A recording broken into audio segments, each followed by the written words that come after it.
Welcome to the Encore Audio Archives YouTube channel. I'm Taper Dave, and this is my channel. I've uploaded hundreds of talks here that I've recorded at meetings in West LA, and I've also recorded conventions starting in 2013. I've got a bunch of those up. And Walt and Mary Murray, the original owners of Encore Audio Archives, started the company in the 80s, and Walt recorded Joe and Charlie's and a bunch of stuff down in Vista, California. My sobriety date is June 20th of 1994. I hope you find something you like, so please like and subscribe to my channel and comment down below. If you want to hear something that I don't have or that you don't see, I'll see that I get it. Anyways, take care and have a great day if you want to. Hi, my name's Madeline, and I'm a member of Puget Sound Teen Group in Tacoma. I've been in the group for 3 years now, and Altene's really done a lot to change my life. It's changed my attitudes, and I've tried to change some of my faults, and my outlook on life has been the main thing that's really changed a lot. I think that Alateen is one of the only foolproof methods to improve yourself, but only if teens will give it a chance. It's really hard for us to keep newcomers coming back because they don't really understand what we're trying to tell them, you know. They don't see the principles as we see them because we know what they're all about. It usually takes a newcomer about 3 months before they can open up. And once they're there for that long, I think they usually stay because they know it's really working by then.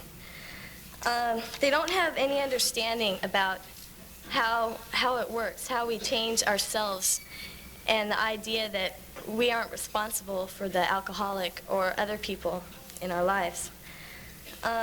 It's hard for us to prove the success of how the people who have been going back have changed, because when a newcomer comes in, they think that these people have always been self-help, you know. They've always tried to improve themselves, and they don't understand that we were all there ourselves before.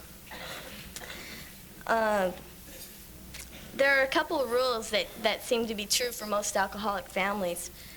One of them is don't talk and it'll go away. A lot of people think that if they ignore something, it'll just disappear.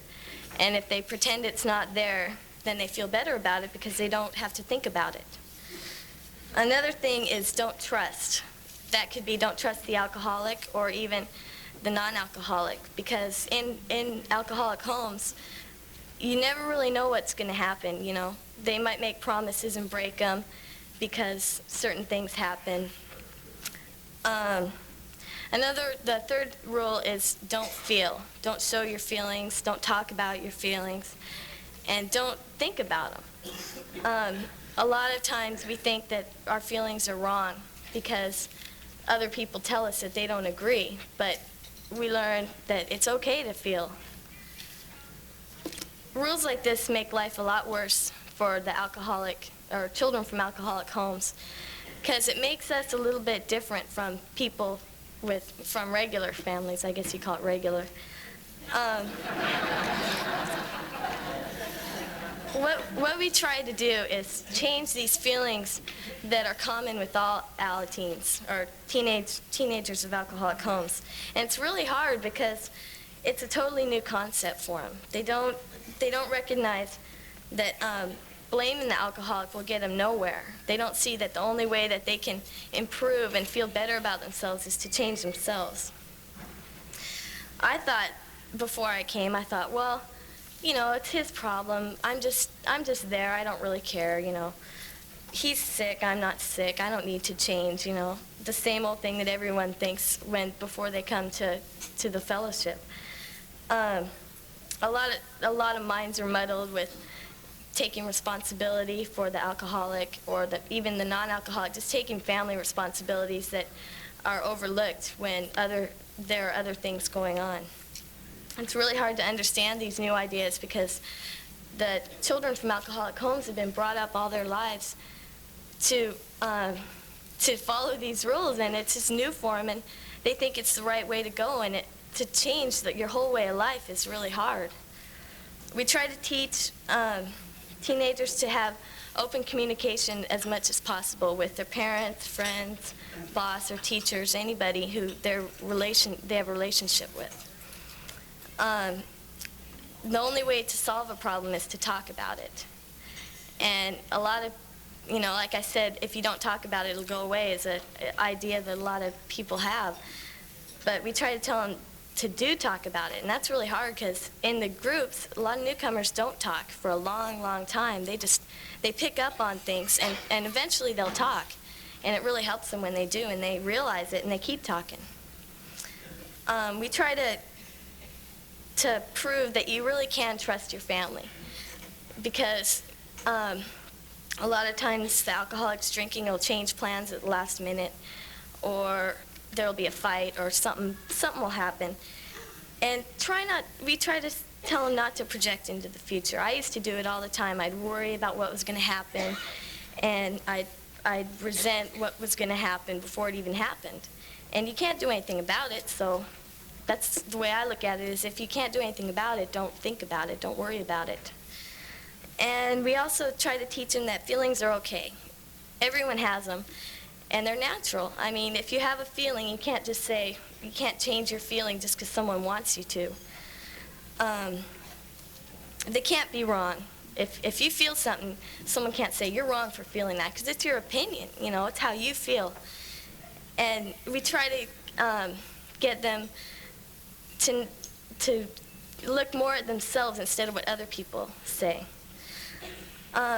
If teens don't want to change, if they come to a meeting and they say, oh, I don't have any problem, I don't need help, then we can't force them to stay, even though we really want them to. All we can do is plant the seed and hope it takes root, but usually if they're so set in their ways, it's really hard. Most of them don't come back, and that's really sad. The first thing we tell newcomers is that they can't control the alcoholics drinking. That is a really big thing, because it's not only applies to the alcoholics drinking, it applies to everyday life. You can't control anything besides yourself, and you can't change anything besides yourself. It's kind of a shock to tell teens who have been taking over household responsibilities for all their life that they don't have to feel responsible for things that the alcoholic or the non-alcoholic or their little brother or sister doesn't do. They do what they have to do and try not to take too much responsibility on their own shoulders. This happens often with the oldest child, and a lot of them feel really resentful when they get older because they had forced to grow up before they wanted to. Sometimes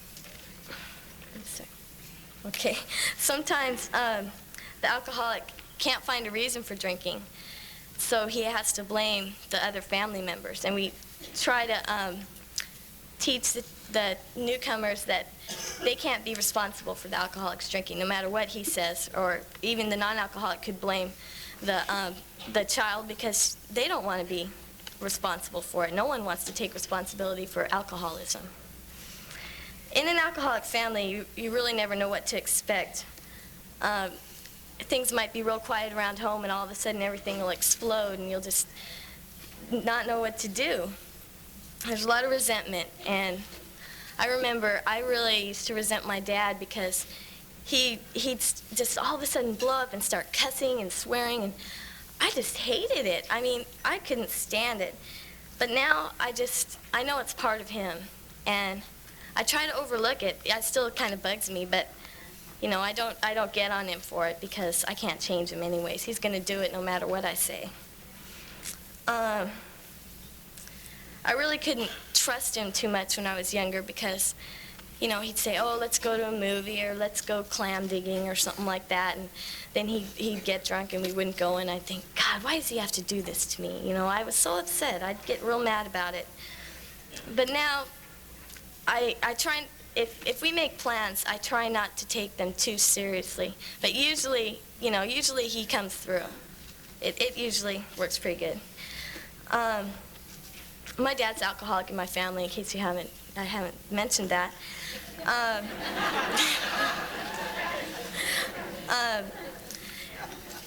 He quit drinking and went into treatment about 3 or 4 years ago. And after he got out of treatment, sobriety didn't end all the problems. I thought it would. I thought once he was sober, God, everything will be just great. Because, you know, he'd had periods, maybe 2 or 3 weeks when he'd be sober, and it was great. We got along good. And then I realized that he was determining my feelings. Like, if he was drinking, I was in a bad mood, and if he was sober, I was real happy. So now I try to detach from it when he's drinking and sober, because there's really nothing I can do about it, and if I'm having a great day, he's not going to spoil it for me. My parents had been separated before my dad quit drinking and went into treatment. And he moved back in after he started AA, and we all started working programs. I went to Alateen, my mom went to Al-Anon. And it was a really tense time for us. But we really did grow closer, working the program together. I felt like we were a whole family once again. And we all went to our meetings, and we could talk about it. And we really opened up to each other. My dad showed his good side a lot more often. I called it his good side. He'd give me a lot of hugs and kisses and tell me he loved me. And we'd go out on family outings together, like once a weekend. And it was really a lot of fun. I really enjoyed it, being together, all 3 of us. And then once a year, my dad and I, for the last 2 years, we've been going on a trip with his best friend and his daughter. And one year we went skiing, and then last year we went down to an Indian reservation. And I really have had a good time with my dad. Even though we don't always get along, we have good times together. I became more involved in Alateen as time progressed. And I thought I really had it easy, because there were people in my group whose parents were still drinking. And they sounded like they were having a real hard time. And so I thought I was really lucky, because my dad was sober. And so I kept with the program, and I really started getting involved, doing speaking a little bit, and trying to work out my problems. And it really paid off when my dad started drinking again about 2 years later. He went back to his alcoholic thinking and his actions, even though they weren't all totally gone anyways. And he was still going to AA, but he really wasn't trying too hard. At least I think at least my changed attitudes helped a bit, because I didn't feel any more resentment towards him, and I didn't feel it was my fault, and I felt great. I was detaching from the whole problem. We did stay close though, even though he was drinking a little bit, and we still hugged and kissed, and we have a real affectionate family now. It's nice. To me, when he started back up again, I could tell, you know, it was obvious to me when he was drunk. But he's the type of alcoholic who drinks in hiding. And I couldn't understand why he did it, you know. I said, well, why doesn't he just drink out in front of us? I mean, it's obvious anyways. But then, then I realized that that was just part of his disease, the way he handled his alcoholism. He couldn't drink in front of us. He was ashamed to, I think. I realized finally that, well, when he admitted to me that he had started up drinking again. And it got us a lot closer, because it was really hard for him to do. And when he came out and told me that, and he gave me a big hug, and it was just great, because we were still close. I was just glad that we hadn't lost the relationship we built up over the few years.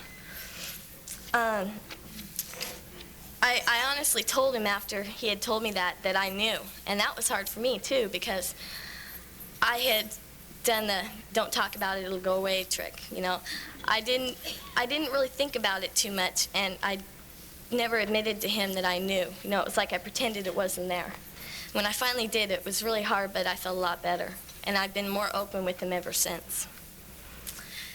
After then, I tried a lot harder in the program with the steps and the principles. And I realized that they really apply to all of my life. Step 1 tells me that I can only control and change myself.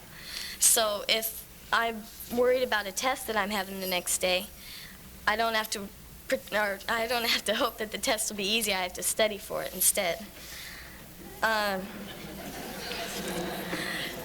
Step 4 helped me realize that I do have a lot of faults. And when I finally wrote them down and I looked them over, I just couldn't believe it. I mean, there were so many there. I never knew they were there.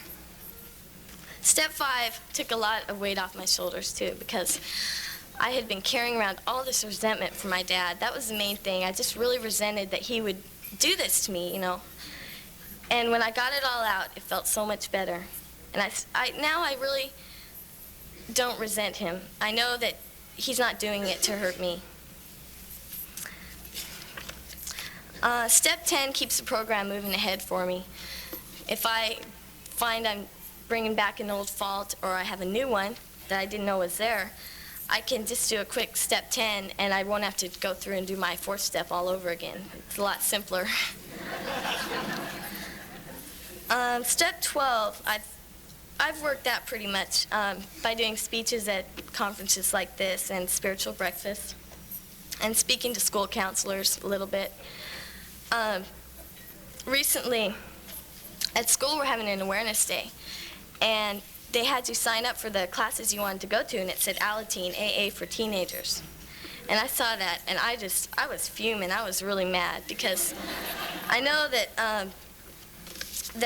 you know, since alcoholism is a disease of denial, the teens who thought they had an alcohol problem wouldn't go, and the teens whose parents had a problem wouldn't go because they wouldn't know it was for them. So I went and told the counselor, and she tried to straighten it out, but it was a little too late anyways. I don't know what they're going to do about it now. A real big test for me about how well Alateen has worked took place in our neighborhood Safeway store. My dad, we were shopping for one of these trips we went on, and my dad was introduced to this man, and he goes, "Yep, that's me, drunk as usual," and he shouted it. And I thought, if I'd have thought of it a year before it happened, I would have thought I would just died. Because, God, how could he say this when I'm standing right there? But then when he said it, I just said, oh, okay, he made a fool of himself. I didn't do it, though. I felt really good that I could bypass that and not feel like a fool myself. I learned from that and from a lot of other things that have happened that only he can embarrass himself. He can't embarrass me. That's what I'm trying to say. And I didn't shout out my drunkenness like he did. I didn't have to worry about it. And I'm sure people aren't going to look at me and say, gosh, that girl, I just can't stand her. Her dad's an alcoholic. I mean, that's what I used to think people would think of me. From that time on, I had a lot more self-confidence. And even my boss has mentioned it recently, and I feel real proud of myself. Because a few years ago, I wasn't very self-confident. I didn't have much poise. And I'm pretty sure this is partly because of the alcoholic, because I felt like I was different from everybody else. I didn't think anyone else had a parent with a drinking problem. And then when I found out that about 50 or 60% of my friends have parents with alcohol problems, it was a real shock. I try to be more confident, and the more I try, the more confident I get. So it's kind of like a never-ending circle, you know. The more I try, the better I get, and then I try harder. It's kind of nice. And I'm still trying. I'm also more confident with my family relationship, especially with the alcoholic, because now I can speak real openly with them, and I used to not be able to talk to him about anything. I'd just close up to him. It was really impossible for me to talk to him before I started going to Alateen. He was really a stranger to me half the time because I didn't know him. I didn't really care to know him half the time because of the way he acted. I don't know, I felt kind of guilty in a way because it didn't seem like I cared enough. But then when he shows his good side, you know, I just love him so much. It's really hard. Usually, though, lately I've been detaching a lot more. And when he drinks, I don't blame it on him. I just blame it on his disease instead. I've always been real open with my mom, and we work the program together when either of us is having a problem. We try to, at least. And she really helps me out of sticky situations. I remember one time I had made two plans with two different people on one night, and I was stuck. Both people wanted their way, and they were both making me feel guilty if they didn't get their way. And I didn't know what to do. And then my mom told me that they were manipulating me into getting me to do what they wanted. And I'd never even thought of this before. And when she told me to do what I wanted to do, not what they wanted to do, I was totally surprised. I thought, oh yeah, I guess I could do that. I'd never really thought of it before. Now I really recognize manipulative behavior when people are trying to get me to do what they want me to do and I don't want to do it. Now I really stand up for myself and I just lay it down. I say no or yes, or just let them know instead of trying to beat around the bush.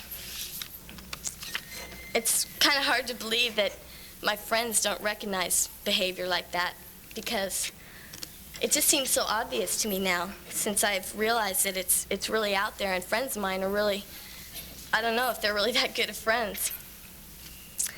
It's really hard to use the program with my friends or on my friends, because they don't see anything, they don't see it from the point of view of trying to get self-help. They were like me, and they thought they didn't have any problems. There's nothing wrong with them. Whether they live in an alcoholic family or not, there is something wrong with them, I'm sure. And I think it's too bad that every teen wouldn't be eligible to join Alateen. I think it's real beneficial. I tried the 12-step on a couple friends of mine. One really close friend, she's from an alcoholic family, and she was a constant worrier and complainer. And I always used to use the line on her, well, if you can't do anything about it, then don't worry about it. And I gave her a bunch of literature and everything, and she kind of overlooked the literature, but then every once in a while I'll hear her say, well, I can't do anything about it, so I won't worry about it, and I just smile. It makes me real happy to know that even though she doesn't go to meetings, I've taught her something about Alateen through myself. Alateen does apply to all parts of your life. I just wish that that more kids could get into the program, because a lot of teenagers from alcoholic families don't want to join. And I just can't understand why, because I've been there. But that's the only way you can understand, is if you've been there, and if they don't go, they'll never know. It can help lessen stress a lot, because if you don't worry, you know, you have a lot less stress. Like if I have 5 tests out of 6 classes in one day, I just feel like giving up. I just want to say, oh, I'll just go home and skip school. But then I think, well, then I'll have to do it all tomorrow. So I use one day at a time, and that usually helps. That gets me through a day. Something that really gets to me is if I'm stuck behind a real slow driver or something that's riding their brakes, and I just want to, I get so upset, but then I have to say, okay, easy does it, easy does it. And that works most of the time. Sometimes I'm still pretty mad. We had a recent family change. My parents got separated again. And lately my dad had been really isolating himself from us before he moved out. He'd just drink and go into the TV room, watch TV, close himself off from us. And if he wasn't drinking, he was cranky and craving a drink. And it was really hard to live with him. It kind of hurts me to say that I don't miss him that much. But at least I can still hug and kiss him and tell him I love him and be close to him in some ways. The program has really taught me to detach. I don't see him that much, but I mean, I live with my mom and I don't see her that much either, so. I have a real hectic lifestyle. I have work and school, my meetings and drill team, and I'm really busy. And it's hard because he feels bad that I never see him, but I don't have time, and I can't, you know, I say, oh, I'm so busy, but I think he just thinks I'm putting him off because I don't want to see him. I just hope he'll understand that I do miss him sometimes. When I do miss him, it's because of his good moods and all the fun times we've had. Because we really have had a lot of good times together, and we've grown a lot closer these last few years. My mom has really helped me sort out my feelings about this, because it's hard to see that he's given up AA and just gone into seclusion. I know that all he really does now is sit and drink, because he'll call every once in a while and he'll just be smashed, and I feel really bad. I feel sorry for him. But we know that it's best for him, even though it's hard on him. It's really hard. It was really easy for him to come home and sit in the TV room and drink, and if he needed to make dinner and needed something at the store, he could just tell me, oh, well, I can't drive, I've been drinking, so will you go up to the store? You know, it's really easy for him. And we know now if he lives alone, maybe he'll realize how much the alcoholism is really affecting his life and has taken over the way he lives. In some ways, he tries to make us pity him. He'll come over and tell us how he was at the laundromat all day, and I'll come and take our TV guide, and he does little things to make us feel kind of bad. But I really try hard not to pity him, because I'm just hoping that he may reach his bottom soon and he'll look for some help. I try to use the program to convince myself that it is the best, because at first glance it looks like we're doing something real mean to him, but I think in the long run it'll help him. The biggest thing we learn in Alateen is that by changing our own attitudes and actions, we can take care of a lot of problems. They'll just take care of themselves. I just hope my dad will hit bottom soon and seek help so we can all work the program together again. My meeting meets at Puget Sound Hospital Sunday nights at 7:30, and it's a open meeting every 2 weeks, I think. And we have lots of newcomers, and we welcome them all. So if any of you live out in Tacoma, we'd like to see your kids or brothers or sisters or whoever out there. Thanks.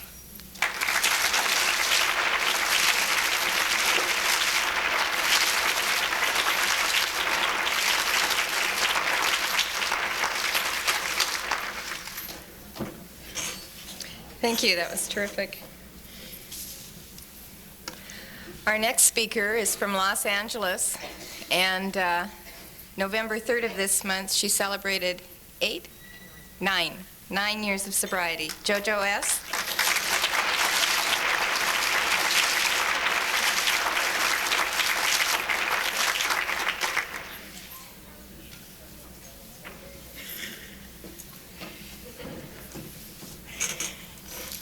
Hi, everybody. My name is Jojo. I'm a very grateful, very fortunate alcoholic. And I'd like to say thank you to the committee for asking me to come out and share, because I'm one of those people that love to share in Alcoholics Anonymous. I believe that Alcoholics Anonymous has been the most fantastic experience and journey of my life. And if it had not been for Alcoholics Anonymous, I would not be who I am, you know. And for that, if I don't say anything else for the rest of this morning, I'd just like to say thank you. You know, because if it was not for you, there is no way that I'd be here this morning to share with you my experience, strength, and hope. And Madeline, I'd like to say to you, if I had what you have at your age, I'd have had it made. I had the world by the hand, but at your age, I was a sloppy, pissy-ass drunk.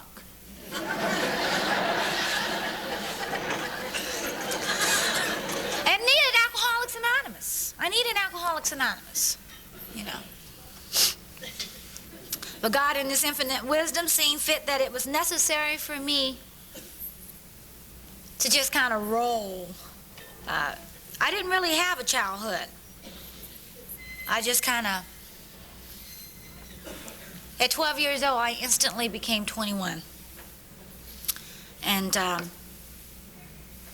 it was necessary for me to go through all of the things that I went through for me to be where I'm at today, you know. My life is blessed. I mean, I am convinced today, you know, I'm one of those people who don't believe that I've been reborn. I believe that I've been resurrected from the dead, you know. I really believe that, you know. And I have to be honest with you. I mean, my sobriety is based on my integrity. I mean, I have always talked from the guts, and I'm grateful for that. I've had some people in the past who have told me, especially, you know, some old timers or people who have been around. I mean, and they would come to me and they would say, "Why did you say that from the podium? I mean, that you're taking your fourth and fifth step." And I said, I know. If I was drunk, you would see it all.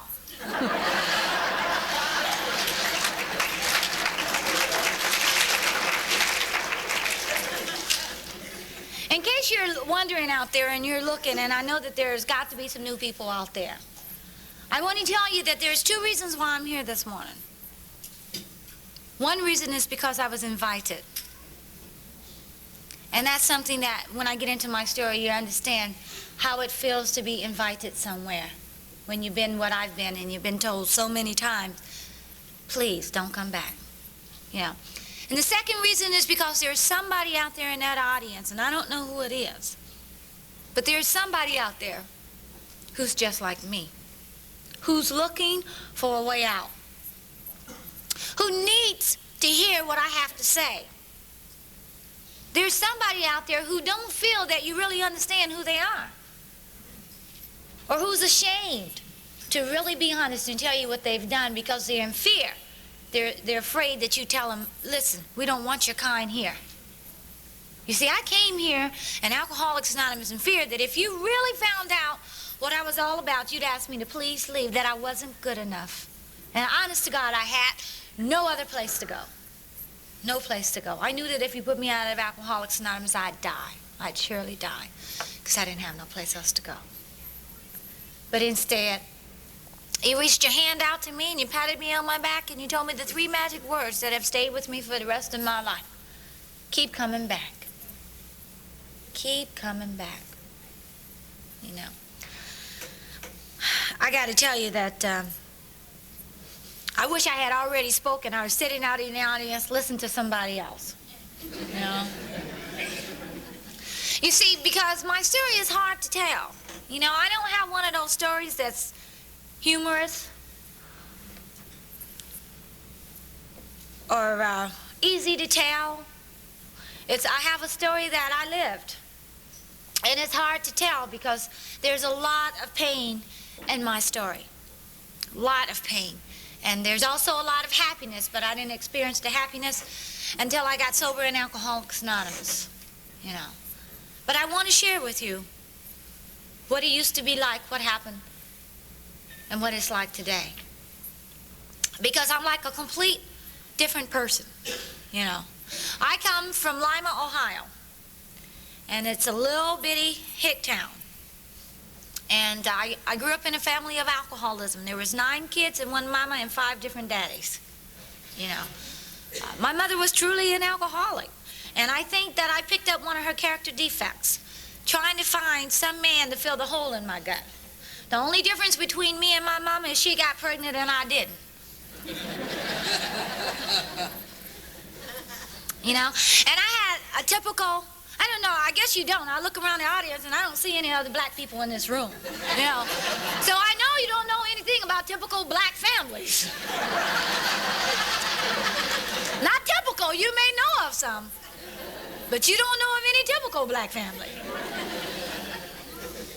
My mother was born and raised in Yazoo, Mississippi, and that's in the deep South, you know. And the things that they learned to do as youngsters was when she was 7 years old, she started putting snuff in her mouth. She dipped snuff from 7 to death. She cussed and she drank. Now, cussing in my family is not a habit, it's hereditary.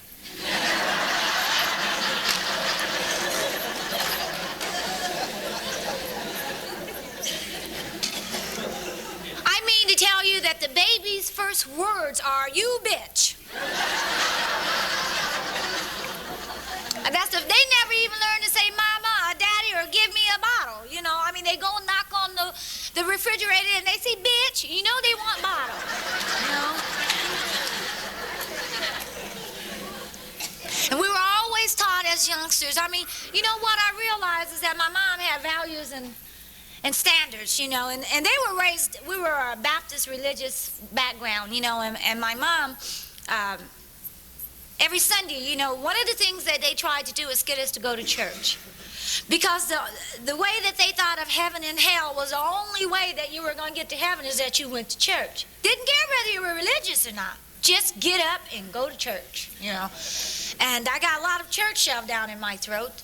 A distant relative of mine, who was an uncle, was one of the worst drunks in Lima, Ohio. I mean, worst drunks that you could ever think of. And one day, he had a psychic, spiritual, deep experience. He got up, dusted himself off, never drank again, and became a minister, you know, a preacher. And they thought that if he could do it, you know, then everybody ought to be able to quit drinking, you know. And he said that he got on his knees and he prayed to God to take the taste out of his mouth for alcohol, you know. And bam, Gooba dust was dusted on him. He didn't drink no more. He became a preacher, you know. And there were two other kinds of people in my neighborhood to pattern ourselves after. Besides the preacher, there were pimps and whores. And by the way, I want you to know I feel like a whore in church this morning. And I knew that I couldn't be a preacher. And I knew I wasn't cut out to be no pimp. That was out, you know. So at 12 years old, I was seduced by a man, and I was put into the streets as a lady of the night at 12 years old, you know. And I began turning tricks. It was a way out for me. It was just a means of survival. And I thought I had found the answer to my life's prayers, that somehow, someday I would become rich and famous.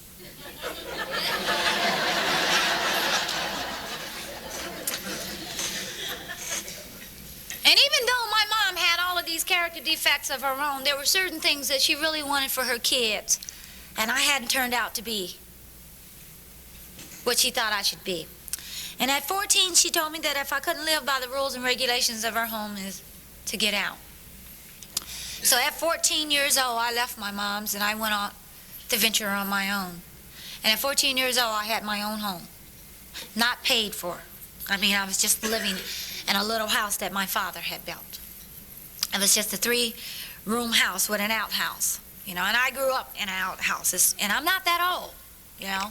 Life hasn't changed that much, you know, for me. It has since I've been sober, but what I'm saying is that I have all of the implications of the rural lifestyle because I grew up in a rural lifestyle. And at 14 years old, you know, I was out there living it up, means of survival. And I want you to know that I had, by this time, discovered drugs. And my little house was like a Grand Central Station, you know. I mean, when you're 14 years old and you got all your peers who likes to drink, you know, and you had your older men who liked younger women, you know, they were zooming at my door. You know, they were zooming over there, bamming on. I mean, we had a 7-day party going on, 24 hours a day. I would pass out, wake up, come to, whatever, you know. And from the first that I can even remember drinking, I've been a blackout drinker. From the very start, I've been a blackout drinker.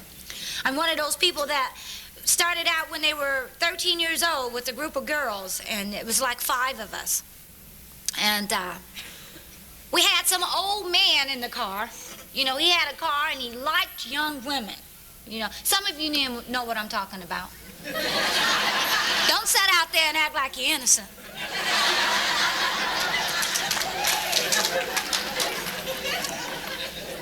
But he thought that, you know, he'd get him a free piece that night. And he took us around and bought us a 5th of Gordon's gin and orange juice, and he took us to the drive-in, you know. And somehow we decided that we'd see who was the daredevil in the group. And they had little shot glasses from the bar, you know, of who could drink the most drinks. And somebody said, "I dare you, Jojo." And I said, "Well, hey, you know, I'm not going to be the party poop in this party." And I took me a little glass shot of Gordon gin and drank it straight down. Didn't do a thing to me. I felt a warm sensation, you know. There were no orange juice. I wanted to be macho woman, so I drank it straight. And a couple of the other people drank theirs down. And I said, "Well, hell, you know, ain't no big deal. Give me another glass," you know. And I drank that one down. And it wasn't long before I seen the lights getting ready to dim, you know. And I seen it happening. and I didn't know what was happening, and I thought, well, I guess everybody is going to get drunk like this, and I understand that I went into the bar because I want you to know at 14 years old, I could get in any bar in Lime, Ohio, and you had to be at least 21 or 18. But because they knew me, they didn't ask for no ID. They'd open up the door and say, here come Jojo. 14 years old, I could get in a bar. You know, and I'd set up at the bar and I'd drink and men would buy me drinks. You know, 14 years old. And I blacked out. And I really acted an ass. I really performed that night. And I came to in my mother's house the next morning, fully dressed upstairs, sleep, and I came to, you know. I didn't have any hangover. It was like, whoa, look what I've discovered. Something happened to me that morning. You know, my mom, when I came downstairs, she said, well, you were really drunk last night. What happened to you? And, you know, and I just said, I don't know. And I didn't even know who had brought me home or anything. I didn't know anything. All I knew is I came to in my mom's house, and I didn't have a hangover. It was like oblivion. And for the first time in my life, I realized that I had found something that would take the inadequacy away. That I didn't have to feel less than anymore. Because even at 14 years old, and I want you to know that I understand the kids that's committing suicide today at 13 and 14 years old. I understand, because many a times I killed myself at 13 and 14 years old. Because at 13 and 14 years old, I had a reputation by this time. And the little boys were not coming around knocking on my front door. You know, I had a reputation where they were saying, don't mess with her. She ain't cool. She ain't no good. You know, the little men. I can remember having the first attention, my little boyfriend, giving me some attention. And I plugged in. I mean, I automatically zoned in, because for the first time in my life, I felt that somebody cared about me as a human being. That for the first time in my life, this man recognized that I was not only a slut, but I was a lady. That I was a woman. I didn't know how to be. You know, and I'm one of those women that would turn my complete life over to a man and say, show me how to become a lady. Teach me. You know? And they used to say, Jojo, I'll teach you how to become a lady. Now, a man don't know how to become no lady, but they were going to show me. They were going to show me how to become a lady, because I thought that if I could become what you wanted out of a woman, then I'd find what I was looking for.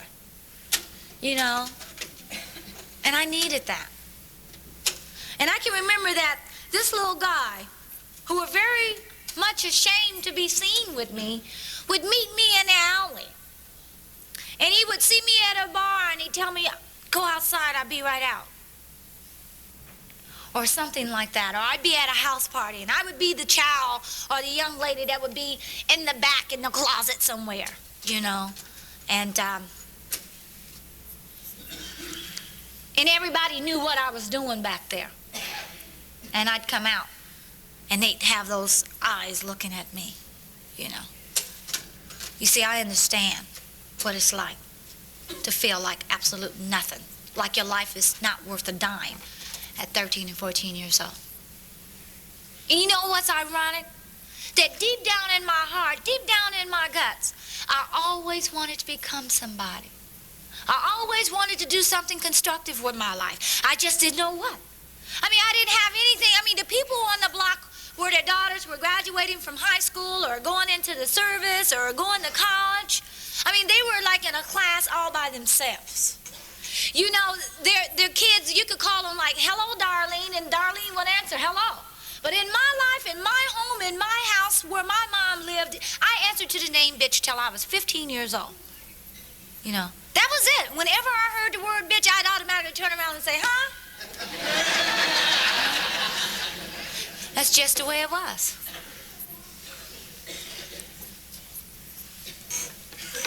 At 15 years old, I decided that what I really needed to do, and an opportunity came through, was join a magazine crew. And I joined a magazine crew, and I started traveling around a little bit of the United States, you know. And being 15 years old, my family was a little concerned about me because I just took off one day, you know. Actually, what happened by this time, I was back with my mom.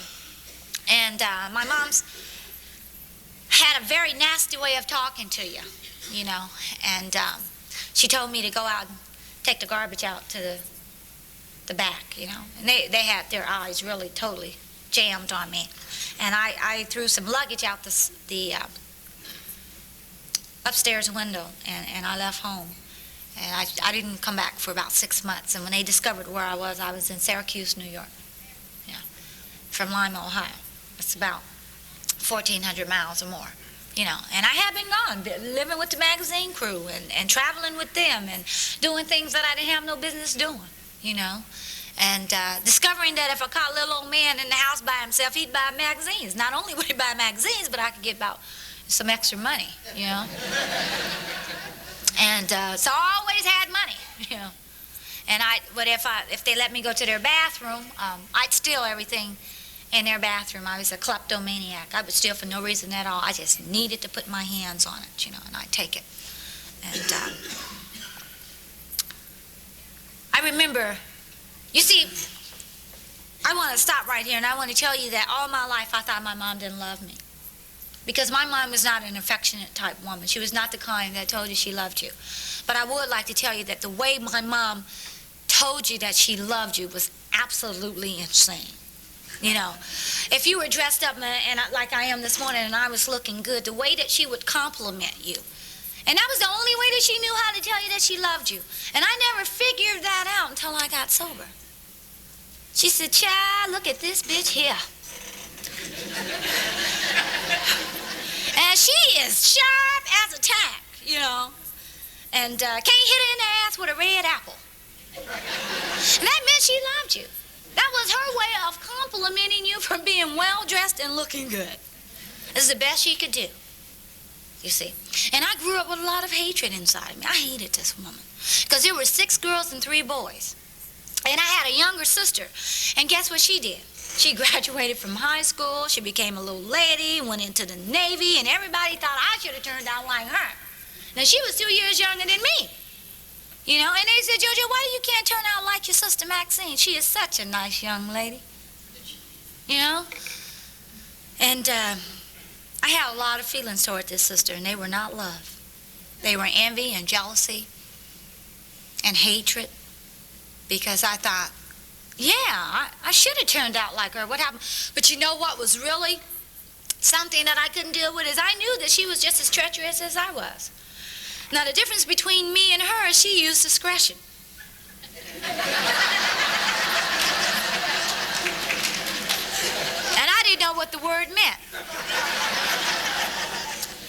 And out of all kids, there were 2 kids in our family that graduated, and I was not one of them. That was my younger sister and another brother of mine, and they both graduated from high school, and they both went into the Navy, you know. And God, how was I going to live that down, you know?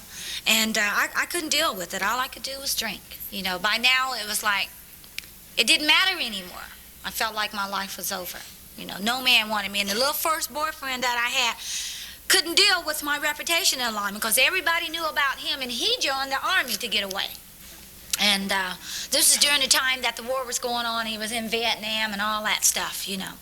And I can remember that he really wanted to marry me. You know, and he had sent me an engagement ring from Vietnam. And when he came home, he discovered that I had not been true blue, you know. And his family had told him everything that there would need to be told. And he took the rings off of my finger and put it on a girl that I could look out my front door into her front door. And he ran off to Norfolk, Virginia and got married. 16 years old, I felt devastated in my life. And I really wanted to die. I can remember the pain being so intense in my heart that I crawled up on the top of the bed on my knees and I asked God just to take my life because I didn't want to live anymore. You know, I understand the kids that commit suicide today. I understand. Because when you think that you cannot get over that pain, that is intense pain, you know.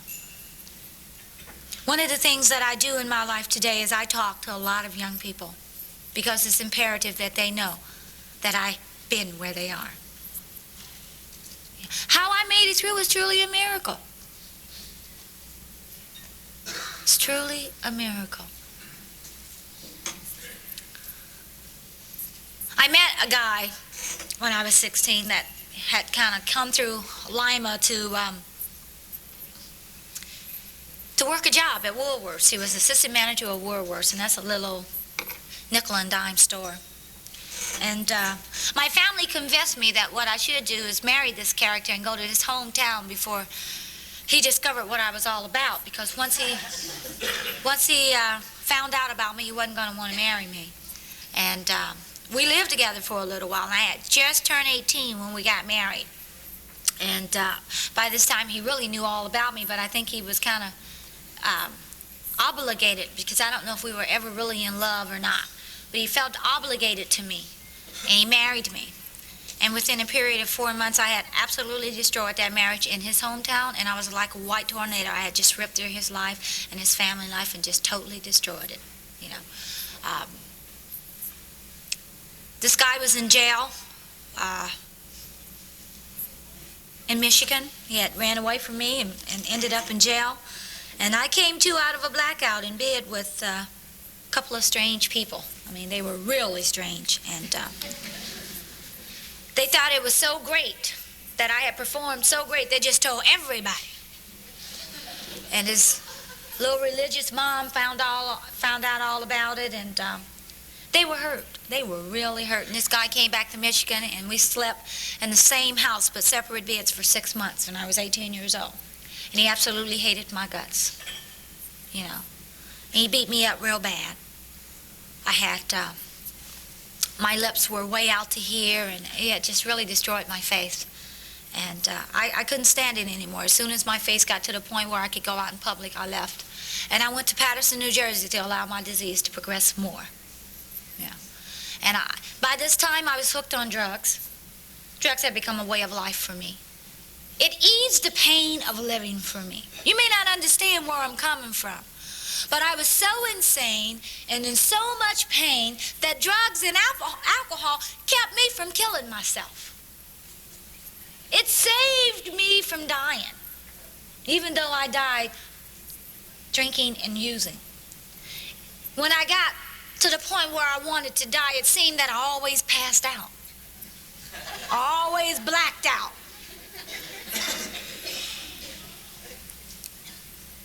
And at 18 years old, I had gave up. I had gave up on this life. And because of my prostitution, I had caught some diseases. And when I was 19 years old, I had to have surgery, emergency surgery in New Jersey. And they had to take out some female organs of mine that prevented me from ever getting pregnant. And they told me, I'm sorry, Josie, but your chances of ever becoming pregnant or becoming a mother is 5% or less. And I want you to know that deep down in my heart, deep down in my guts, there had always been this wish. Have you ever got high and you wished and you dreamed and you hoped? Well, I wished and I dreamed and I hoped all my life. And one of the things that I always dreamed and I wished and I hoped for is that I could become a full-fledged woman. And in order to become a full-fledged woman in my neighborhood, you were supposed to have gotten pregnant and experienced the wonderfulness of motherhood. And I felt like my chances had just gone away, you know. And at 19 years old, I came out of that hospital hating everything in sight, believing that my life was worthless, that there were no hope for me. I had quit school in the 8th grade, and I had not functioned quite well since, you know. And I came out of the hospital and I decided what I really needed to do was X men out of my life for the rest of my life. And at 19 years old, I entered into another world. I entered into the world of homosexuality. And I put on pants and blue jeans and a bebop hat. And I started hanging out with all the gay people. And I entered into a gay-style relationship. And from 19 to 23, I floundered in the lifestyle. Not really knowing what I wanted to do with my life. Not really knowing what I could be. But believing that this is it for the rest of my life. That I am who I am. Yeah. I used to slump my shoulders and walk like a pimp. And I'd talk like a frog out of my voice. And I became macho woman. And one day I hit bottom in it. And one of my partners in the relationship told me, Jojo, I don't know what you're trying to be. But I do know that I can't deal with a drunk. And you're a drunk. And she walked away from this relationship, and I felt devastated because, see, what had happened to me is that I had reached a point in my life where I had no choice of who was going to be my friends or who was going to be my lover. I didn't have a choice. I couldn't say, well, tonight it's going to be me and you, you know? It was like I became so lonely out there and friendless that it didn't matter. I mean, if it was a man that night, then fine, I would be his for the night. If it was a woman, then fine, I would be hers. I had lost total control over my life. It didn't matter. I just needed somebody to love me. I wanted somebody to recognize that I was a human being, that I could make it with a little push. But I didn't have anybody in my life. Or I felt like I didn't have anybody in my life. And so for 19 to 23, I just kind of trudged out there with whoever would allow me to be their friend that night. And at 23, I had found myself in a hopeless and helpless situation one more time, and it was not the first time. I had found myself in these situations countless times, again and again and again. I had the personality that I didn't learn the first time. I had to do it at least 10 times. And somehow, someday, I would wake up and I would say, God, damn, Jojo, ain't you done had enough? And I said, wait a minute, I'm not dead? I got to try it one more time. I'd get out there and I'd give it another whirl, knowing that I was going to get slapped down. And I'd do it anyway. But in this time of the year, I found myself at home in my mom's house one more time at 23 years old. I remember I went home, and it snows in Lima, Ohio, you know, and I got to the bus station. I didn't even have bus fare to get home. And I could have walked home in 10 minutes, 15 minutes at the most, from the Greyhound bus station. It was about 2 or 3 o'clock in the morning. And I called my mom, who can't drive. And I said, this is me. I'm at the bus station, and I don't have no money to get home. Yeah. And she sent her old man at me, who came up and picked me up. And he just shook his head because I was in such pitiful shape. And I want you to know that alcohol attacked me physically. It didn't just attack me emotionally and mentally. At 23 years old, I couldn't walk. I had alcoholic paralysis in my legs, and I couldn't control my bowels. I had lost total control of my body functions. And if you're 60 and 70 years old and you make it to Alcoholics Anonymous and you've been drinking for 50 years, you know what I'm talking about. 70 years old, and I hadn't drank 50 years. I had only drank short 10 years. But in those 10 years, I had destroyed my body, and I had lived 70 years worth of hard living. I couldn't figure out what was wrong with me. But I got home that winter, and when I walked in my mom's door, the first thing I can remember her saying is, thank you, God, that my child is still alive. You see, because whether she had ever told me she loved me or not, I was hers. And she did love me. She loved me the best way she could. And you know, if you happen to be a child of an alcoholic, they do the best they can with the disease that we have. See, my parents were illiterates. They couldn't read or write, but they could count the hell out of money. She knew exactly down to the penny how much money she had, you know. And that winter I got home in 1974, and it was like I had resigned myself to go home to die, because I just knew that I was going to die.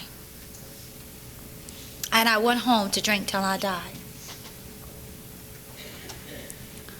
And I went on a 4-month blackout, starting in November. And in 1975, I came to. Actually, it was January the 2nd, a day after New Year's. And I woke up saying, Merry Christmas, Merry Christmas.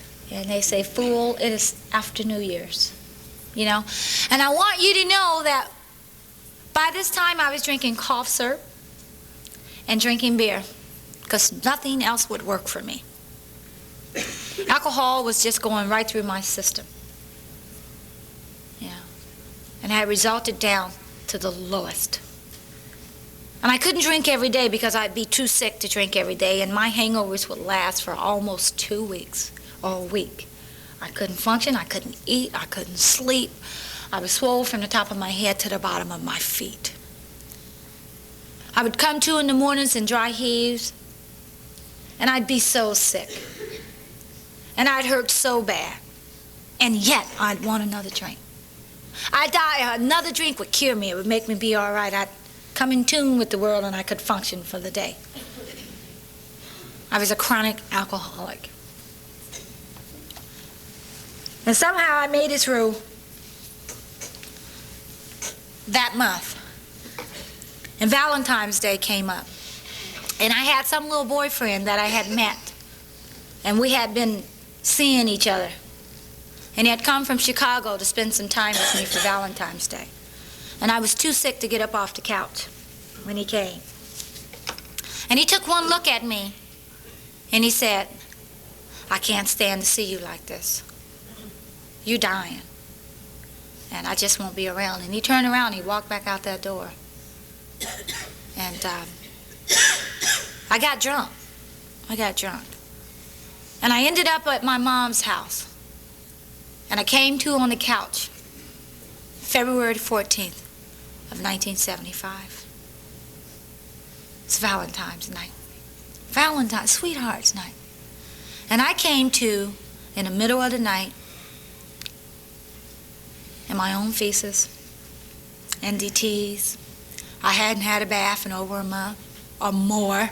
I didn't own a toothbrush. You could smell the alcohol and the air. My mother was drunk in the bed. She was passed out. My mother and I got drunk a lot during this time together, because she had reached a point where she couldn't say no if I had something to drink. In a moment of fear, I came to, and I knew I was dying. I had that impending doom of death over my head. I knew I was dying. And I thought I wouldn't make it through the night. My heart was pounding out of my chest. I was sweating profusely. And every time I'd cough, I'd wet on myself. I had bronchitis, maybe the pneumonia. And for the first time in my life, I needed my mama. Needed her. I needed her to hold me. I needed her to tell me that it was going to be all right. I needed her approval, and I had sought her approval all my life. And I went in there and I got into bed with her. And my mom weighed about 260 pounds. She was a big mama. And I put my arms around her in a moment of panic. And I told her I was sorry I hadn't made anything out of myself that she could be proud of. And she didn't hear a word I said. She was passed out drunk. And I told her that I was sorry I hadn't turned out like Max, because they were so proud of Max. And I told her I loved her. And I passed out. And I came to the next morning. It was February the 15th. And somehow I made it upstairs. And as I was coming downstairs, the third step from the bottom, my brains began to talk to me.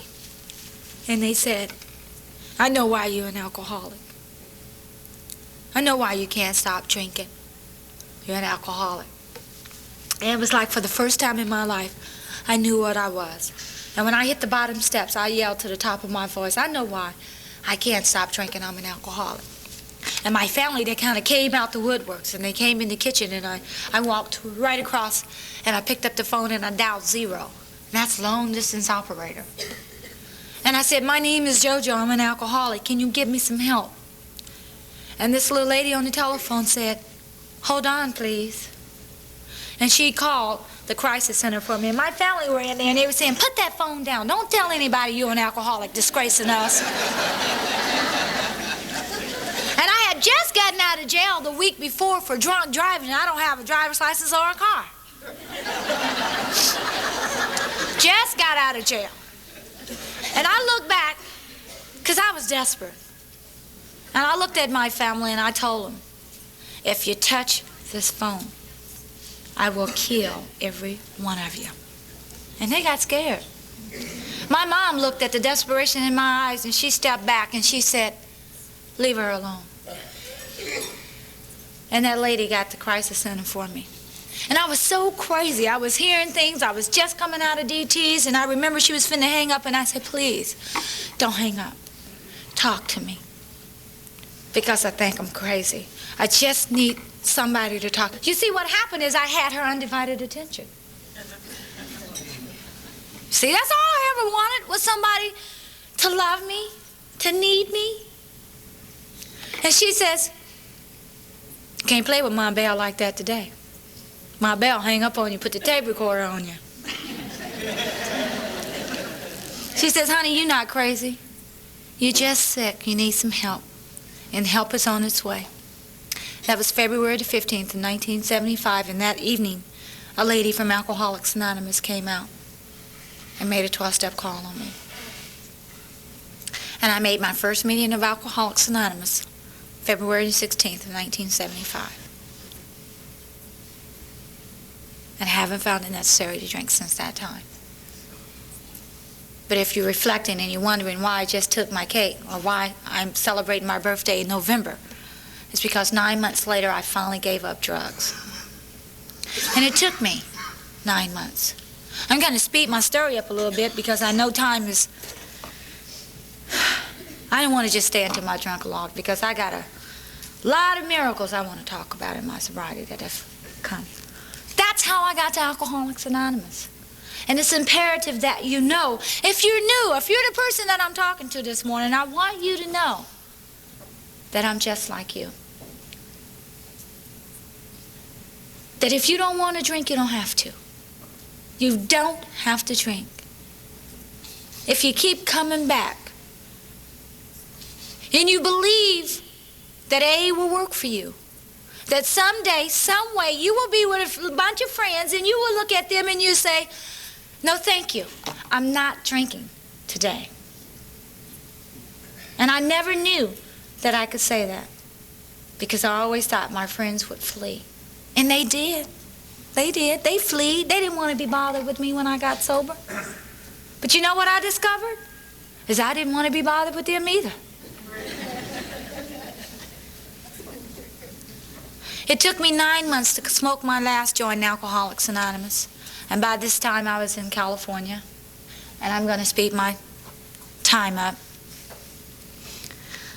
But AA began to work for me. And I came to Alcoholics Anonymous in those boots, blue jeans, and that bebop hat. As one ugly child.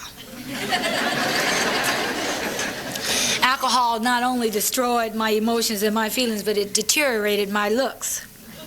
I looked like I had had a stroke by the face when I got here. It was all twisted and turned from drinking and using. And I got here, and my life began. See, I totally surrendered to Alcoholics Anonymous. November the 2nd of 1975. I had smoked my last joint and turned my last trick. And I still turning tricks in my first year of sobriety. I want you to know that I knew, I had never, ever been able to have a successful John. I mean, I'd always get drunk and give them what they wanted. Didn't ask for the money. Or some old dumb stuff like that, you know what I mean? And in those first 9 months when I wasn't drinking, I upped the price, got it. My values were changing.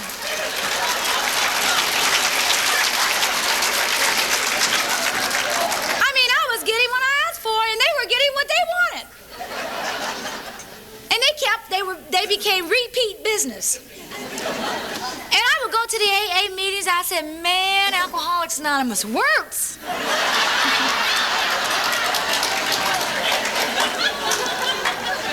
I never had it so good, you know? And my little sponsor would say, Jojo, keep coming back. I said, man, I ain't going nowhere. I'll be here, you know? And she used to tell me, if you stay sober, your life will change. I said, you mean it's gonna get better?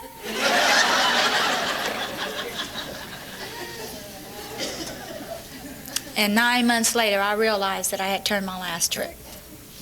That what I would have to do is find a job. Now, I have to tell you that I was an 8th grade dropout, and I didn't have any valuable skills. Neither was I a high school graduate.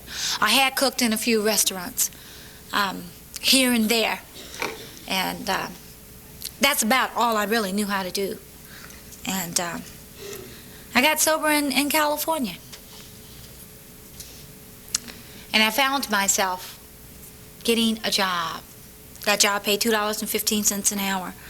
It was the kind of job that people had done for me. I worked in a convalescent hospital where they were aged alcoholics with no control over their body functions. And I was the one who was going to have to go behind them and clean them and bathe them and treat them like babies. And it seems to me that all I did was pay back the debts that people done for me.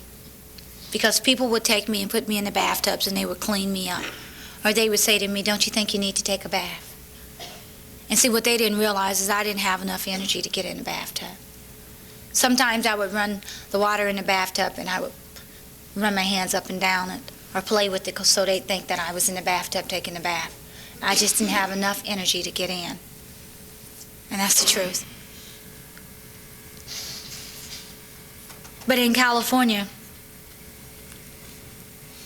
I call California Alcoholics Anonymous Hard Rock Cold AA. Because they told me, if you want what I have, you got to surrender. You got to turn loose all that bullshit. You know. And I'm one of those people who believe that if you come to Alcoholics Anonymous and you go to enough AA meetings and you don't drink and you don't use, your life will change in spite of yourself. In spite of yourself.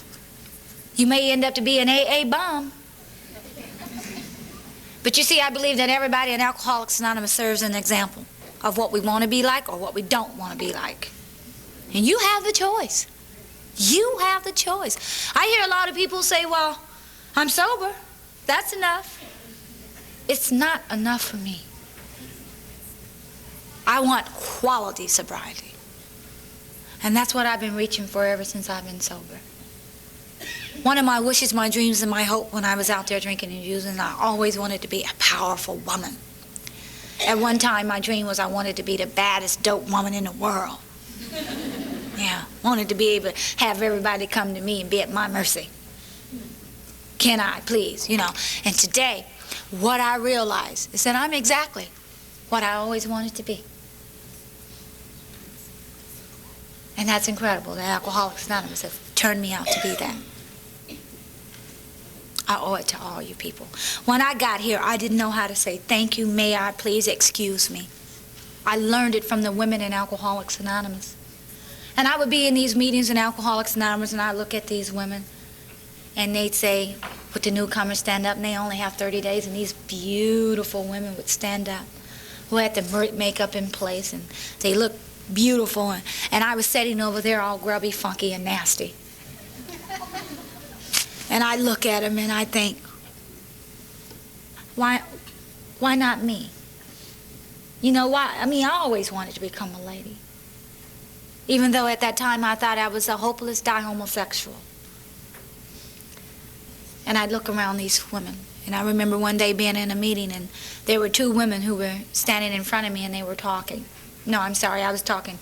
And they were two women. One wanted to come by me and she said, excuse me, you know.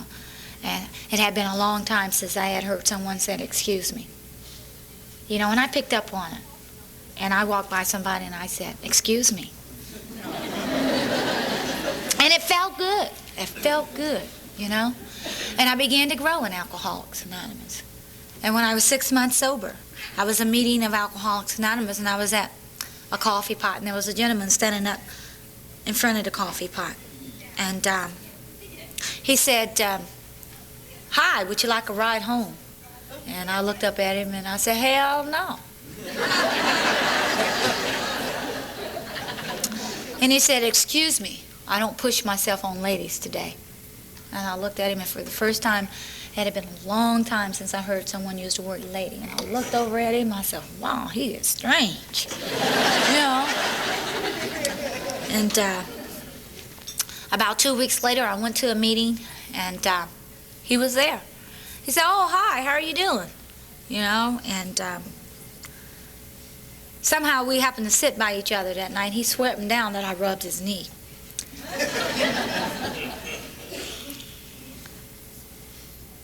And about 3 months later, at this time, I was living with a friend of mine because I didn't have any place to stay, and she had allowed me to come and live with her house. And she knew this fellow, and I had only seen him in the meetings for a couple of months. And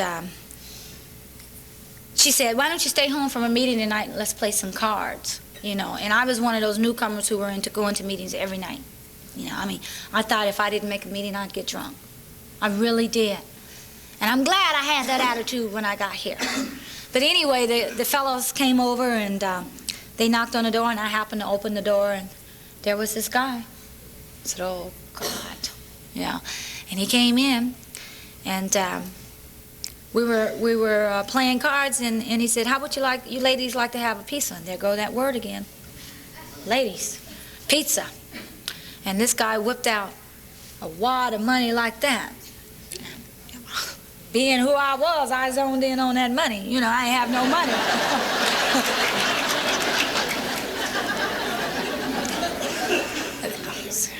This man got some money. He must be somebody, you know. And the pizza man came, pizza man. And the man tipped him, and I was watching every action, you know. So I asked him that night, that was on a Tuesday, and I said, "Why don't you come by Friday and take me to a movie?" And he said, "I don't take women to movies unless I get emotionally involved."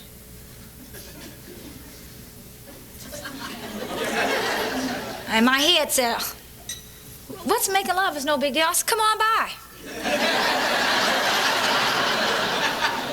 That was on a Friday. And this coming April, we'll be in together 9 years.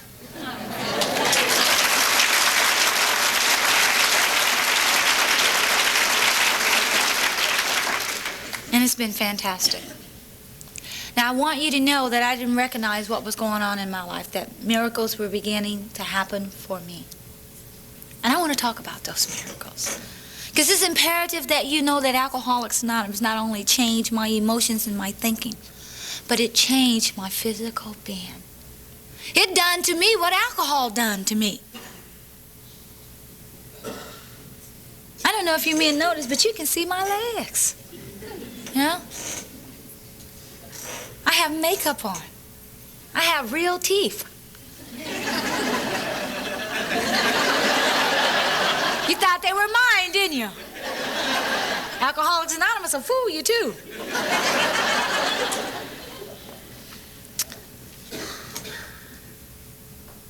We moved in on a Friday. I moved in with him on a Friday after that Tuesday. Real fast action, no need to wait. But he didn't know how long I had been sober, see, because his sponsor had told him, "Don't touch the newcomer." That's a no-no. And he was not into women. So he asked me, you know, "How long you been around?" And I told him, "I've been around a year and a half." He didn't ask me how long I had been clean and sober. So we went to a meeting, and I took a 6 months chip. And when I got down off of that podium, he says, "You're only 6 months sober?" And I had moved my clothes, and you know it was too late. And you know what he tells me? He tells me this now because we've been together for so long. He said, "I would have left, but I thought you'd get drunk."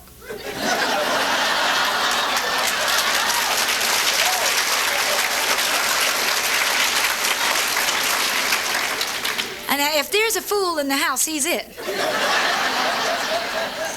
Because I wasn't going to drink, baby. I had made a firm decision that I was going to stay sober. Well, you know what I really realized? That if he had a left, he'd have been lost. He may not have gotten drunk, but he'd have ended back up in the nut house. Because that was the best thing ever happened to him.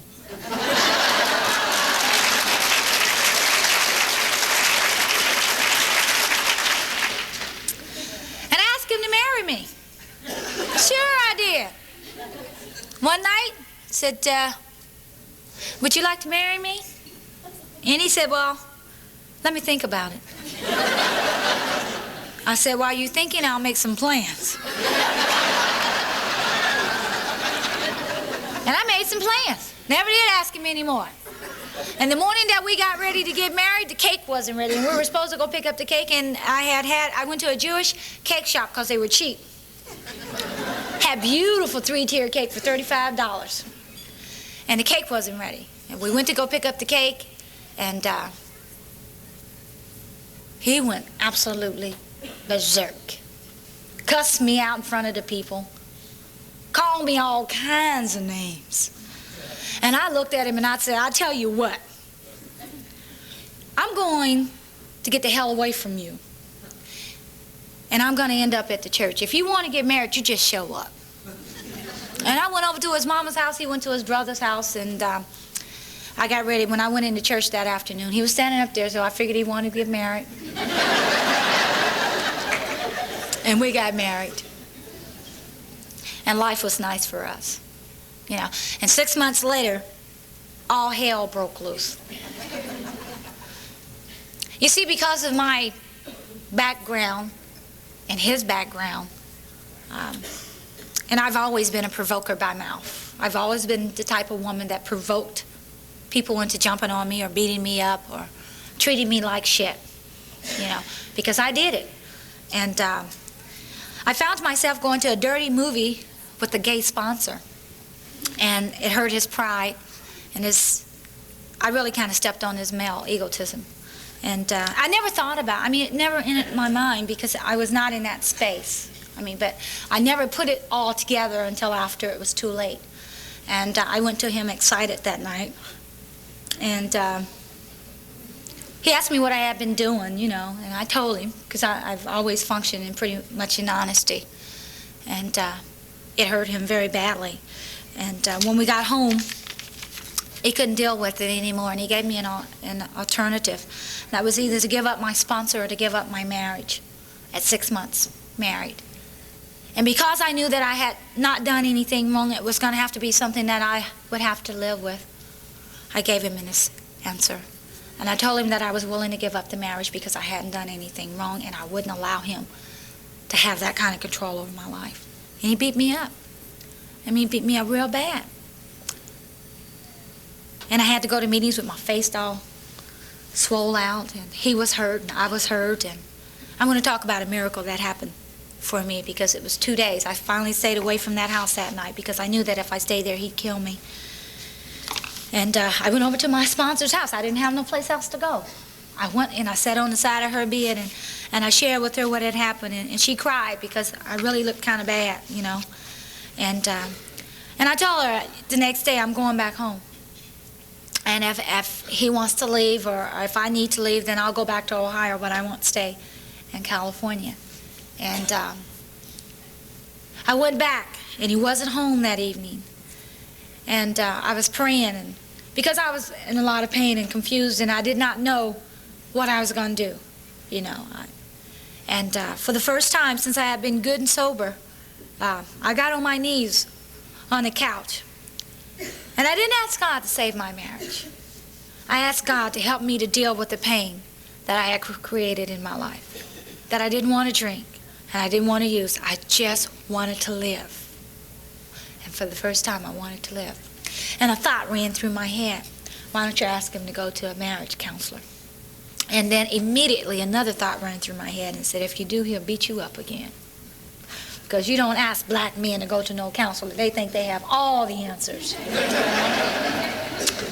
So I just kind of crawled up on the couch and I just cried. And about 5 minutes later, I heard him pull up in the driveway. And he came upstairs. And he walked in the house like most macho, powerful men. And he seen that I was home, and he asked me, "Are you home to stay?" And I told him I didn't know. And he went in the kitchen, and he came back, and he said, "You know what? I was just driving on the freeway, and I had this thought." He said, "How would you feel about going to a marriage counselor?" And I knew God had answered my prayers. And I closed my eyes, and I thanked him silently. And that was the last night I ever slept away from my husband. And I've been in a bed with him ever since, you know. And God has worked in my life. We went to therapy for 18 months to learn how to deal in this relationship. You know, because we didn't know how. And then about 6 months later, I discovered that I really wanted a baby. I wanted a child, so we went through all of this stuff to see if I could have children, and the answer was no. And I called. I woke up one night. I had another miracle happen in my life, and it was a thought.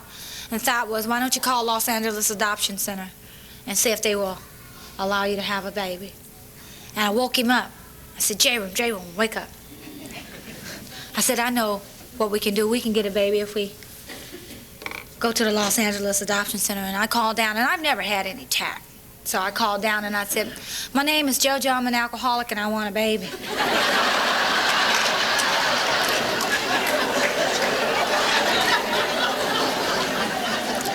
And the little social worker said, "Honey, why don't you just come on down here and we'll talk this over, you know." So we made an appointment, and we went down there. And I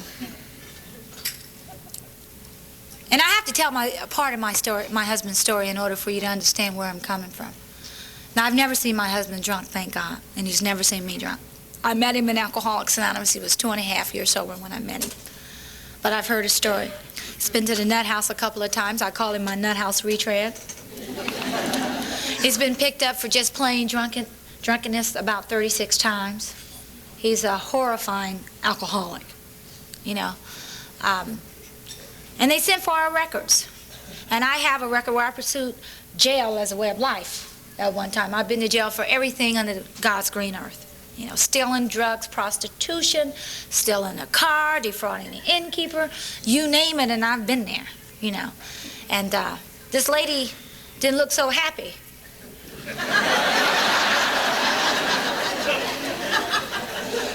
When we went back in after they got our records, and she said to us, you know, "Don't call us, we'll call you." And I left. My heart was kind of sad because I figured it wasn't going to happen for me. But somebody told me, you do the footwork and you don't plan the results. So I went back into the business of living.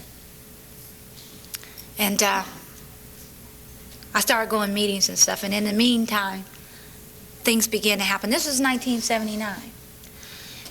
And my brother that I graduated from high school, July 21st, I come home from the grocery store, and I was met at the door by Jerome, and he said that my brother had been killed, that I would have to go home to Lima, Ohio, to a funeral. And I got myself together, and I went home to this funeral. And my mom didn't draw a sober breath while I was home that time, but we got a chance to talk. And when I was 18 months sober, I went home to spend Mother's Day with my mom. And we, for the first time in our life, we got a chance to talk and to tell each other that we loved each other. And, well, she didn't tell me she loved me, but I told her that I loved her and how much I hated her. And this July, when I was home, it was like I was the strength that my mom needed. I was with her and beside her, and I slept in the bed with her, stuff like that. It was fantastic. And I came back, and I told her that I was trying to adopt a child and that my life had changed. And that November the 4th, I called my mom. I had turned 4 years sober. And I said, "Mama, I'm 4 years sober in Alcoholics Anonymous." She thought it was fantastic. She said, "That's great." Jerome was standing in the kitchen that morning. I want to talk about another miracle. And she said, "Let me talk to my son-in-law," whom she had never met. And they talked over the telephone for a few minutes, and she told him to take care of me. And he gave me back the phone. He said, "Here's the phone." And we talked about the weather for a minute, and I heard some funny noises in the telephone. And I put the phone back up to my ears, and she said, Did you get that? And I said, did I get what? She said, did you get that great big kiss I sent you? She says, I want you to know that I think you turned out to be the best kid I got. And I love you. And for the first time in my life, I cried. And I turned around to J-Room. He was right there. And I said, J-Room, you know Mama told me she loved me. And today I understand why she did it, because it was the last time I ever heard her. 3 days later, she died of alcoholism. That was 3 months later. 3 months, my sister, my brother, and my mom died 102 days apart. And I went back home to that funeral. And it was like it was okay, because I had something that I knew that I could live with, that I finally had that woman's approval. You know, I had her approval. And I had a drug addict sister who was in jail for prostitution and drugs. And they escorted her into the funeral. And she had saw me. And I went up to the jail to see her before I got ready to come back to California. And she said, Jojo, you look so good. And I said, why don't you come to California? And I'll help you get into a program so you can get off the drugs and stuff. She says, okay. And when I came back, she got out and she called me on the telephone, Colette. And she says, as soon as I get my shit together, I'm coming to California so you can help me get my life together. She says, I don't want to be like this. She had kicked once in the hospital and she just couldn't quit. And she knew me. She had saw me. She was the person that believed in me when nobody else in my family believed in me. People would come to me and say, girl, you know you don't have a drink. You know you don't drink something. She would say, leave her alone. I don't believe she drank anything. She never questioned whether I had drink or not. And about 6 months after she was out of jail, I called her. I said, Mary Alice, please come on. Come on. She says, I'm coming, you know. And a week later, I got a phone call at 2 o'clock in the morning. Mary Alice was never going to make it to California because she had been murdered. And I had to go back home to another funeral a year later. And it was like, I didn't know if I could make it. I mean, it was like, how much more pain can I handle? And I heard somebody say to me that God would never give you more than you could handle. And I went home to this funeral one more time, and it was like, okay. I turned my will and my life over to the people in Alcoholics Anonymous, and they took care of me. They took care of me. And I came home. And I want you to know that every time something bad happened in my life, something good happened in my life, I was never left empty. And I want to tell you about the miracles. When my brother died, I got a brand new car. For the first time in my life, I had a new car. I had never owned a car. When my mom died in November, in January, I got a phone call from the Los Angeles Adoption Center. You know what they said? You've been approved. That as soon as we find the right little child for you, we'll call you. And 9 months later, we got a phone call. And the social workers asked us if we'd be interested in a little boy that was born September the 5th of 1979. And I reflected back to September the 5th of 1979. He was born 1 month before my mom died.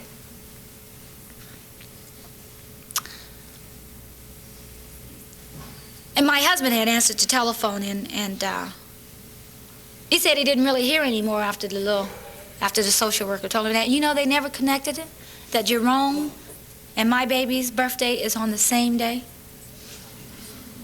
September the 5th. And we went out. This baby was reared by a beautiful white religious lady in Downey, California.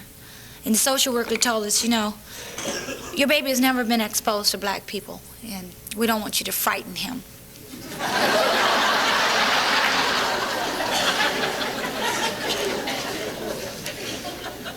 Let it happen naturally if it's supposed to be. Let him come to you, don't you go to him. So we went out there, and they had 2 big recliner chairs, and we sit down in the recliner chairs, and this little baby and a beautiful Mexican little girl was crawling around on the floor, hadn't noticed us. He was really into his own thing, and we sat down just watching him, and my heart just, I mean, it was like Christmas inside of me was happening. I looked down at this baby, and he finally looked over. I mean, he was on all fours. He couldn't walk, but he could crawl as fast, you know. And he looked up, and he finally recognized that I was there. And he crawled over to me just as fast as he could crawl, and he reached his arms up for me to pick him up. And he looked at me as if to say, well, God damn, where you been?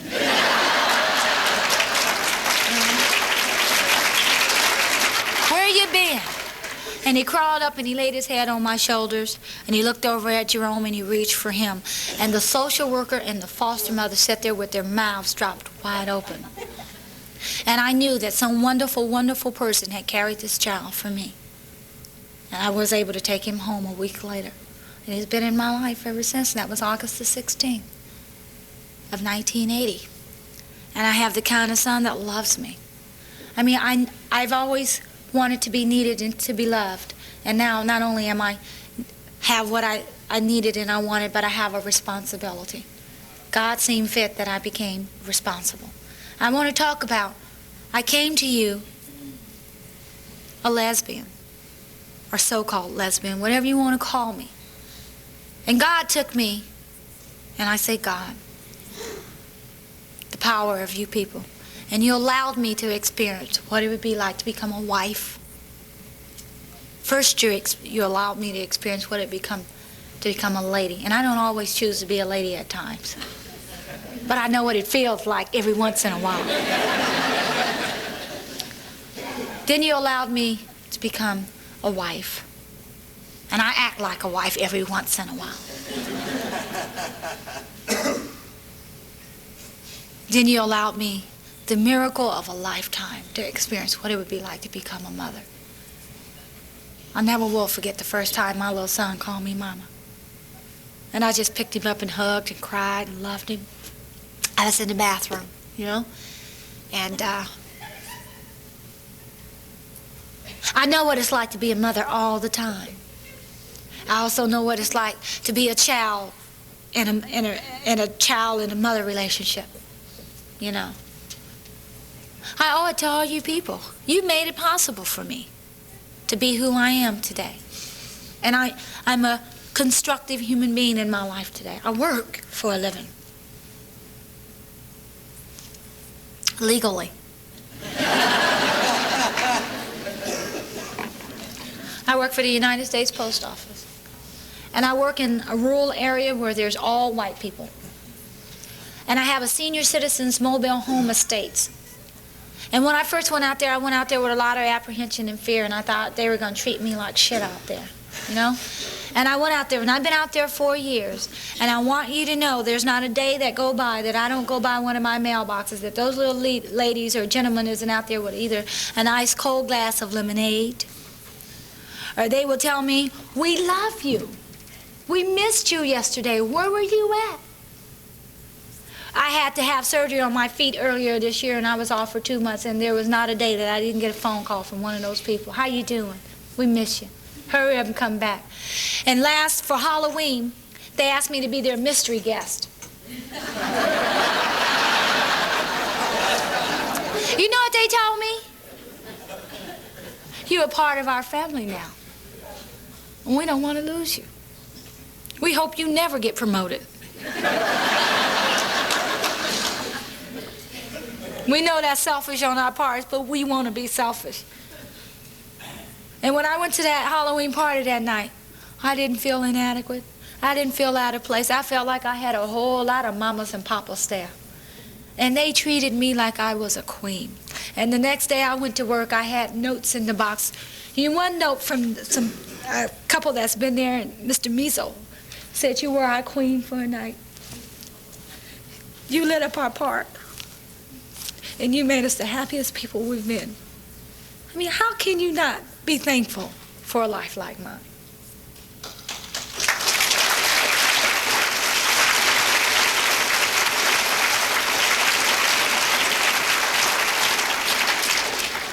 God put a man in my life who could deal with me. He can't always deal with me, but he's willing to try. You know? And it's been fantastic having a relationship with him. You know, I'd like for you to meet the father of my son. Jerome, would you stand up?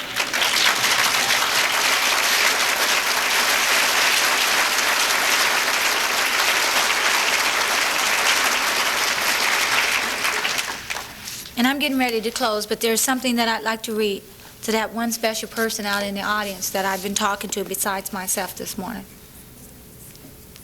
And I'd like to say thank you very much for being patient with me. I know I've overtalked. I've heard this tape click twice.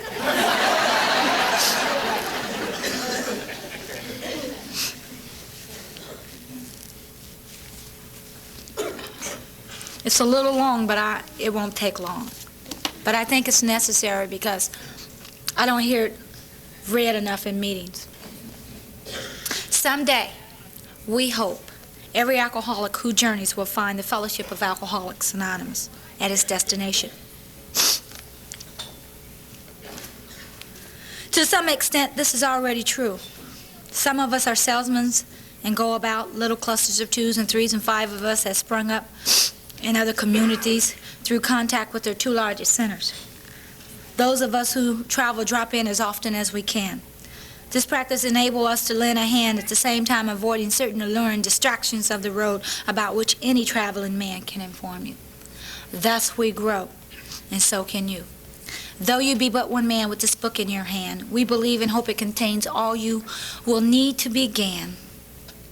We know what you're thinking. You're saying to yourself, I'm jittery and I'm alone, and I couldn't do that, but you can. You forget that you have just now tapped a source of power much greater than yourself. To duplicate with such backing, what we have accomplished is only a matter of willingness, patience, and labor. So our fellow worker will soon have friends galore. Some of them may sink and perhaps never get up. But if our experience is a criterion, more than half of those approached will become fellows of Alcoholics Anonymous. When a few men in this city have found themselves and have discovered the joy of helping others to face life again, there will be no stopping until everyone in town has had his opportunity to recover if he can and will. Still, you may say, but I will not have the benefit of contact with you who wrote this book. We cannot be sure. God can only determine that. So you must remember that your real reliance is always upon Him. He will show you how to create the fellowship that you crave. Our book is meant to be suggestive only. We realize we know only a little. God will constantly disclose more to you and to us. Ask Him in your morning meditation what you can do each day for the man who is still sick. The answers will come if your own house is in order. But obviously, you cannot transmit something you haven't got. See to it that your relationship with Him is right, and great events will come to pass for you and countless others. This is the great fact for us. Abandon yourself to God as you understand Him. Admit your faults to Him and to your fellows. Clear away the wreckage of your past and give freely of what you find. And join us. You shall be with us in the fellowship of the Spirit, and you will surely find some of us as you trudge the road of happy destiny. May God bless you and keep you until then. Thank you so very much.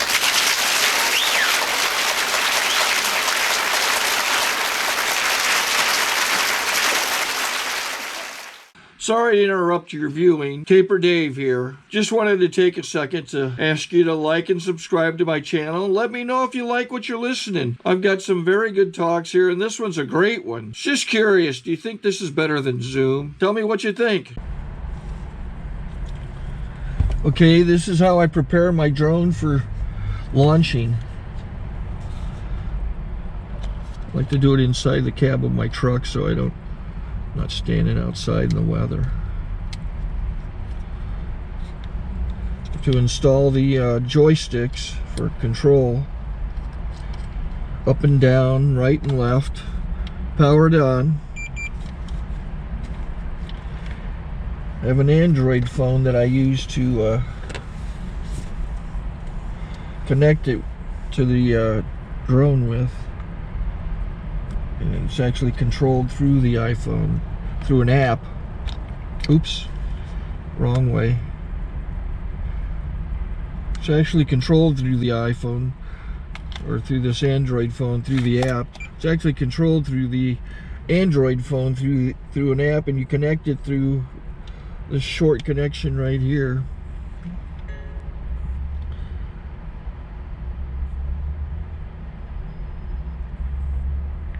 Remote control connected. remote control's connected. So I pull out the drone. I have to extend the legs. Long legs extended first, then the short legs. Remove the gimbal protector. Set that aside, then power it on one short burst and one long burst. I lay it down. So I have to go to calibrate. So the drone's not connected yet.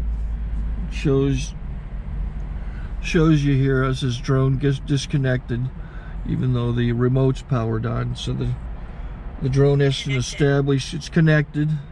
So I go into the app to calibration mode. First I'll calibrate the remote controller. Start calibration. Out, in, out, in, up, down, and then this little wheel is to control the gimbal. So it's calibrated. Go to gimbal calibration, start calibration, and then it calibrates the gimbal. I don't know if that shows up. The gimbal's moving all over the place. Changes, you can see it on the video.